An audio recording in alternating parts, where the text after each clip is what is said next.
Hello and welcome to This Week in Plymouth. I'm your host Jonathan Picard from Baker TV, and let's catch you up on all the talking points from these past few weeks. On Monday, November 7th, both the Plymouth School Board and the Plymouth Select Board met at 6 p.m., with the Select Board meeting in a work session with Town Manager Scott Whedon for the first time. The Board of Water and Sewer Commissioners held an early meeting at 4 p.m. Wednesday, November 9th. Despite the early start, commissioners had many topics to discuss that led the meeting until 6 p.m. On Friday, November 11th, the town of Plymouth hosted a Veterans Day ceremony outside on the steps of the town hall. The ceremony was led by Select Chair Zach Terrell, with guest speakers Senator Bob Guida and veteran and Dr. Michael Watto.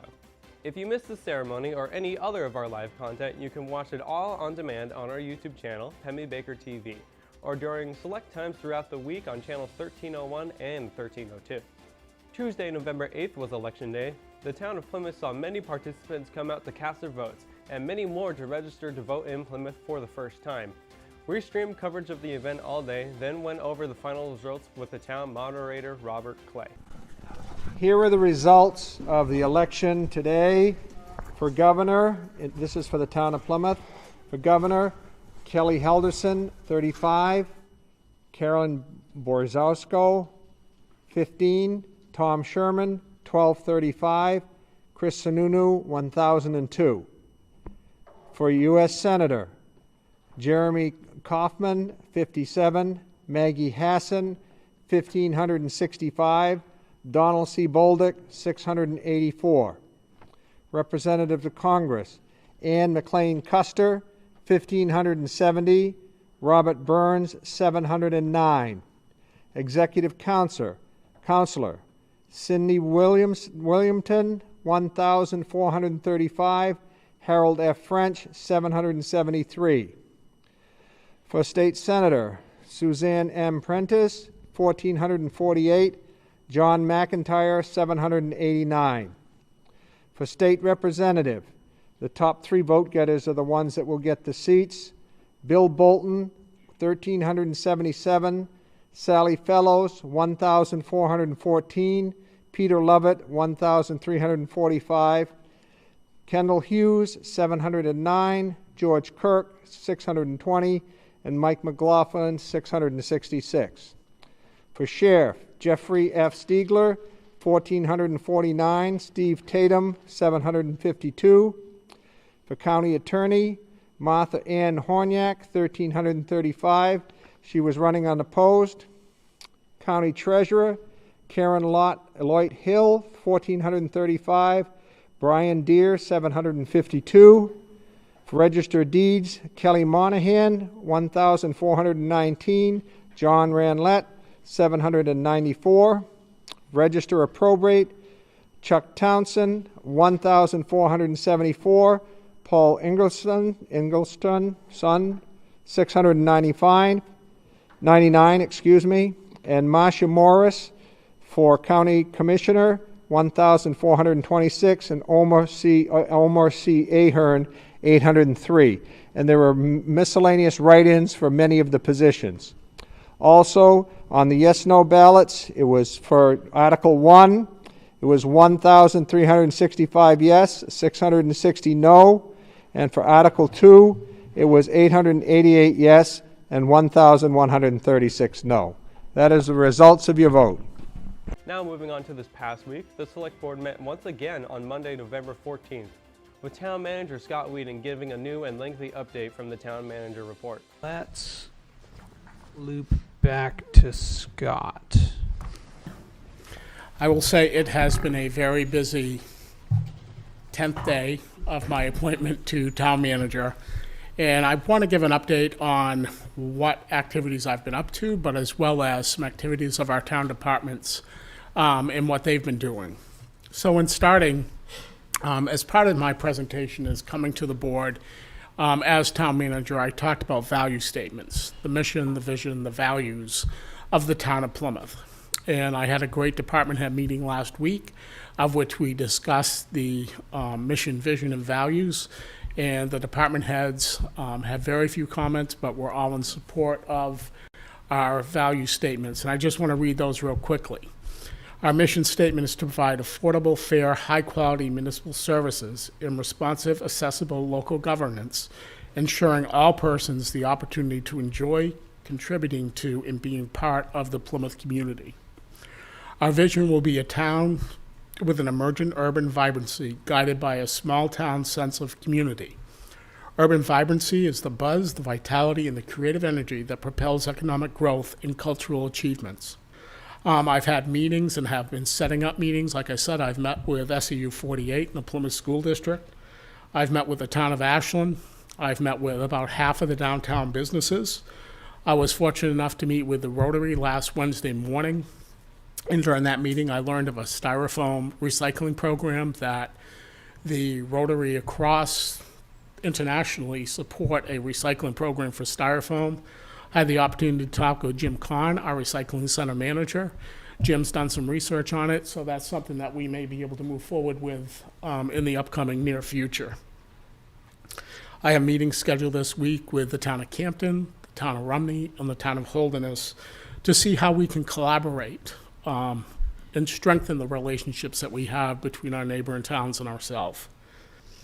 And last but not least, this year's homecoming celebration will be held on December 3rd, starting at 5 p.m. Chief Hutchins has completed all of the associated paperwork with permitting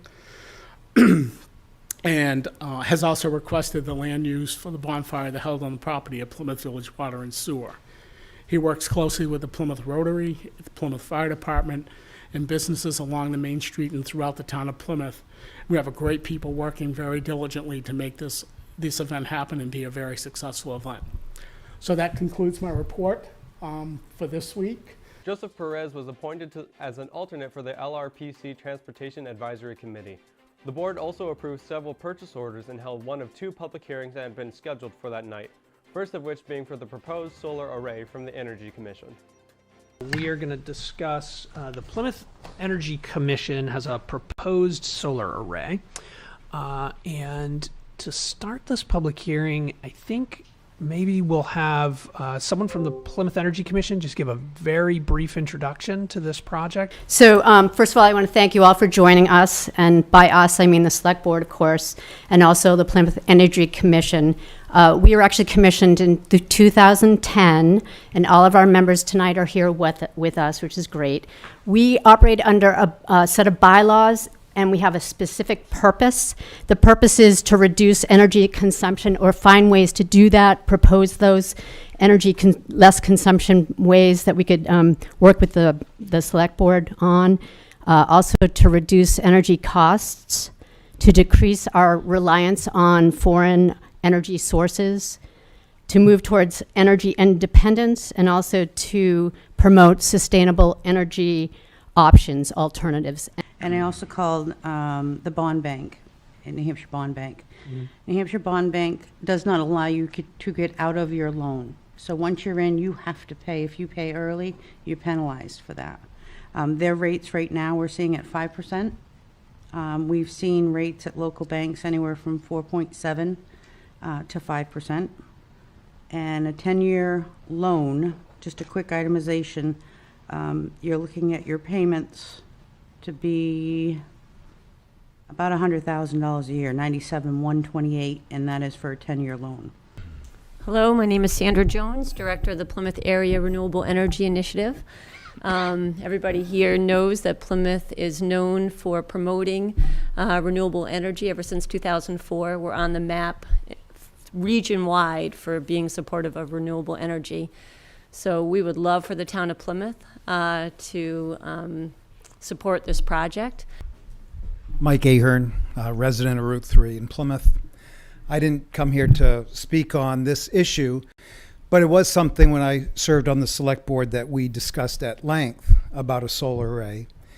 And we must have entertained the topic for at least a year, and it just wasn't financially doable at the time, and I'm sure that the 30% extra savings to do it might make sense now. But I do worry, and one of the things that wasn't factored in when we discussed it 3-4 years ago was the cost to dismantle and shut it down, because they have only a certain lifetime. My name is Karen. This is my daughter, Raya. We moved from Vermont last year, and we're really excited to be part of this community. And when I heard about this opportunity, I really had to come and support this project. And I fully support this project. I think it'll strengthen our community by producing energy locally. At a time when it's already been said, energy costs, infrastructure, and reliance on outside energy sources can be very problematic.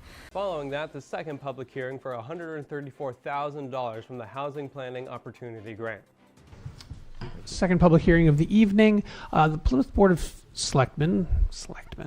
Plymouth Select Board will hold a public hearing in accordance with RSA 3195B for the acceptance of unanticipated funds from the Invest New Hampshire Municipal Planning and Zoning Grant Program funded by the New Hampshire Department of Business and Economic Affairs in the amount of $134,000. The purpose of this grant is to complete a housing authority planning Phase 1 needs analysis and planning, Phase 2 regulatory audit, and Phase 3 regulatory development. Joseph, can you tell us about this? Hi, yeah, thank you. So I first brought this to the Select Board back in August, and we thank the Select Board for the support at that time. We thought it was a great opportunity. In the time since that first introduction to this program, we have applied and been awarded funding under the Invest NH Municipal Planning and Zoning Grant Program.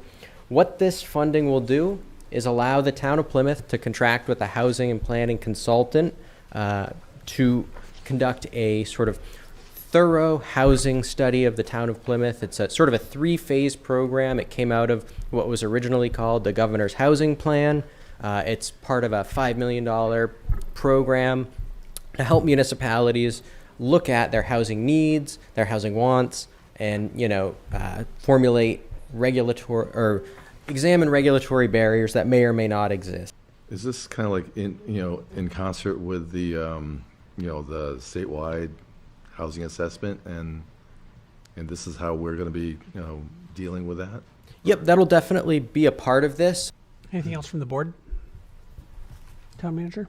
Yeah, I would just like to support the acceptance of these grants and working in code enforcement and working through the zoning ordinance.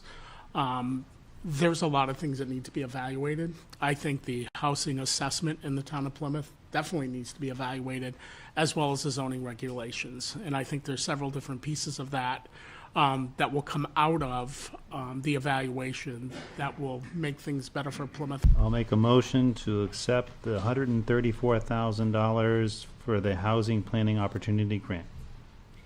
And to appoint And- Scott Whedon or myself as signers. Oh, and to appoint Scott Whedon as a signer. Second. All those in favor? Aye. Any opposed? All right. On Thursday, November 17th, the Planning Board met to discuss various different things. To begin the meeting, the board approved a subdivision for application for 88 Ledgeside Lane to split the property. Up first, we have a subdivision application from Stephen Blanchette pertaining to the property at 88 Ledgeside Lane, PID 212007. The application is to subdivide one parcel of 18 acres into two parcels of 3.1 and 14.9 acres. So I'm Steve Blanchette. I've been a resident of Plymouth now for about close to 9 years. And I have this parcel. A lot of you have the plot plan. And I'm subdividing a small piece, relatively small, 3.1 acres from the 18.1 acre lot. I have to be able to pay the tax bill. In all seriousness, it's a piece of land that I down the end of a cul-de-sac, and it's not really even in view of my house, which is my primary residence, which is up above it. And I don't use the land, and I thought I could sell it to create a little bit of revenue, actually, for those payments. Okay, so we have a motion and a second for conditional approval with the Mylar and recording fees. Is there any further discussion? Okay, all in favor? Aye. Opposed? Abstentions? Okay, this subdivision is approved. Following the approval, the board entered a rather heated discussion on the topic of the town accepting ownership of Showerton Lane, Ski Lift Road, and Point of View Drive, and whether or not they have the power to approve such. So up next on the agenda is a request from Jeff Piltz for the town of Plymouth to take over Chadaran Lane, Point of View Drive, and Ski Lift Road.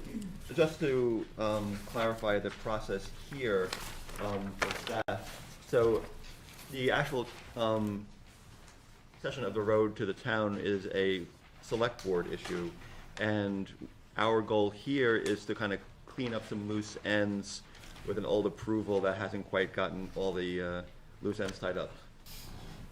Just to provide a little bit of background on this project, on October 12th, there was a walkthrough conducted with June, Joseph, the road agent, Mike Vicnally, Scott Whedon, and myself.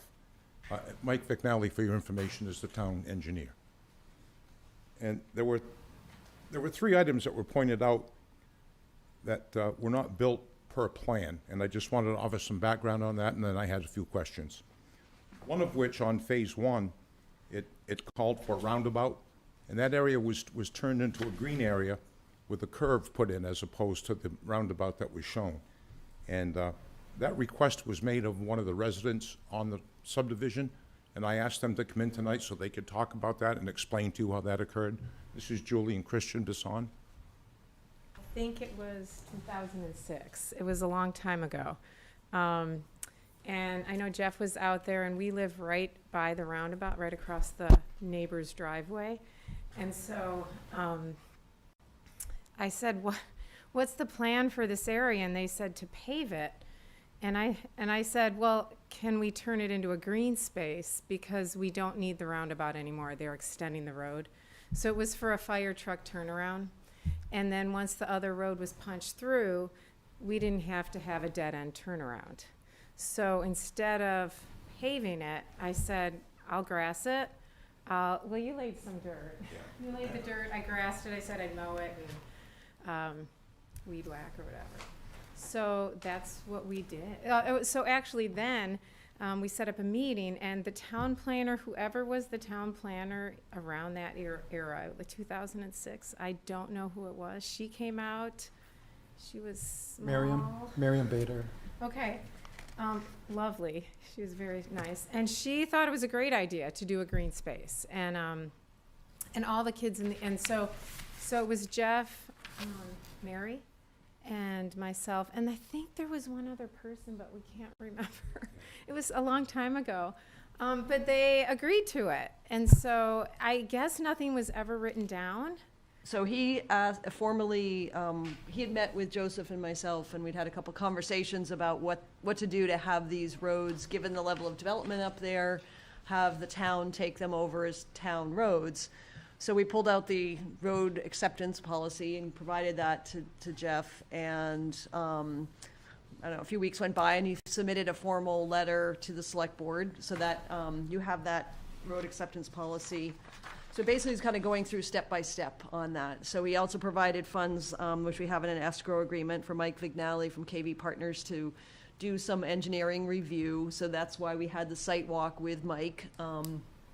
And Mike prepared the memo that you have in your packet with a number of issues. And I actually drove up there this afternoon too. And so a lot of these things, again, I'm not an engineer, so we rely on Mike to certify that these things got done. We have to hold a hearing and consider it. Yeah. I'm not sure that it's required that we have to have a hearing. I think the select board said, which I was there that night, to bring it here and update the planning board on what's going on. I'm not sure that it just needs more of an administrative okay rather than a full application process, notification of abutters. Winter's coming, snow's going to need to be plowed, and I'm sure the residents aren't excited about getting it tied up with the planning board when all it just needs is maybe just a signature by the chairman after the supporting staff have gone over and made sure all the i's are dotted and the t's are crossed. But to bring it back to a full hearing, it's already done. Everybody knows where the lots are. It's administrative changes, if any. Could I point out a couple of things to... Rebecca's also been... Can I just Sorry. I'd like to make a point that we're 40 minutes into this meeting and we've already approved one hearing tonight. And we've been in yours for a good 10 minutes already. So like, we could have a 30-minute hearing if he brought us an application with everything we need.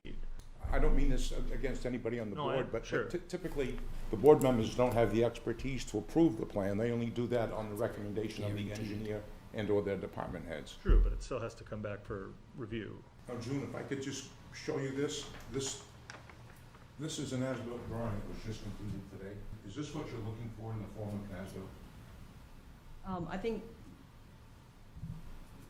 I don't want to answer that question without looking at it in more detail here. Well, I can leave it with So, you, then you yeah. can get back to me, but. We can try, yep.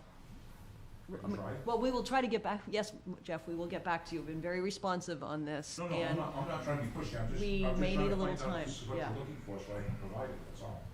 Why doesn't this board just give approval for the support staff to make sure everything's on there that's necessary, and then give you the approval to sign it when it's done, so that it can go to the select board and get this town road approved that should have probably been approved a long time ago? On the one hand, I appreciate your frustration, and I also understand what the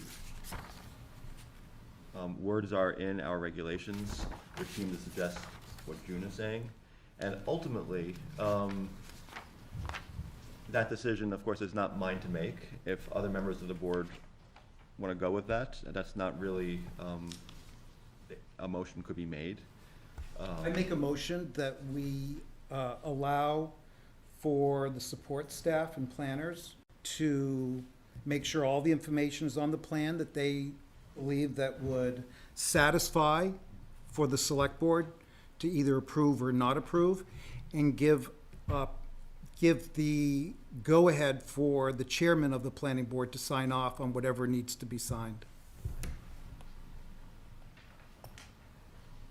The issue, are we trying to do this before more snow flies, or is this, I'm wondering what this subdivision has been here for a long time, and why is it all of a sudden, now it's a rush right now? It's not all of a sudden. We've wanted this for a very long time. And I understand and I respect that, and we're certainly not trying to make things difficult, but we have regulations on the books that it's our jobs to make sure that we're following the regulations that have been established by this planning board. In 2002, we've got our site plan. Have you ever heard of it happening while the houses are already built out? I actually don't think that matters right now. I think what we've got is what's in front of us. We don't see a lot of big subdivisions here. Right now, we've got a paperwork issue that things never got wrapped up the way they were supposed to. Most of the roads in the town of I'm Plymouth.